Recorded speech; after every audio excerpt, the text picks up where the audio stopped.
ಓ ಶ್ರೀ ಭೋಲೆ ನಮಃ. ನುಣುಪಾದ ಬ್ರಾಹ್ಮಿಯ ಎಡಗೈಯಲ್ಲಿ ಅಳ್ಳ ಅಂಕಿತ ಗುಣನದ ಸರಮಾಲೆ ಬಂದ ಅಣುವಿನೊಳ್ಳ ಆದೀಶನು ಬರೆವತ್ ಕರೋಷ್ಠ್ಯ ತನಿಯಾದ ವೃಷಭ ಅಂಕಿತವು.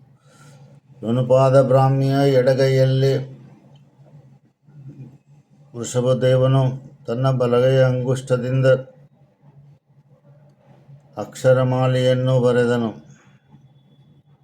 ಬ್ರಾಹ್ಮಿ ಲಿಪಿ ಅನಂತರ ಹುಟ್ಟಿದ ಲಿಪಿಗಳು ಒಂದು ಭಾಷೆ ಖರೋಷ್ಠಿ. ಗುಣನದ ಸರಮಾಲೆ ಬಂಧ ಅಣುವಿನೊಳ ಆದೇಶನು ಬರೆವ ಖರೋಷ್ಠಿಯ ತನಿಯಾದ ವೃಷಭ ಅಂಕಿತವು. ವೃಷಭದೇವನಿಂದ ಬ್ರಾಹ್ಮಿ ದೇವಿಗೆ ಕೊಡಲು ಒಂದು ಉಡುಗೊರೆ ಎಂದು ಹೇಳಿ ಆಗಮದಲ್ಲಿ ಬರುತ್ತದೆ. ನುಣುಪಾದ ಬ್ರಾಹ್ಮಿಯ ಎಡಗೈಯಲ್ಲಿ ಅಂಕಿತ ಗುಣನದ ಸರಮಾಲೆ. ಆ ಅಕ್ಷರಗಳು ಬ್ರಹ್ಮಾಂಡದ ಎಲ್ಲ ಜ್ಞಾನವನ್ನು ಬರೆಯಬಹುದು.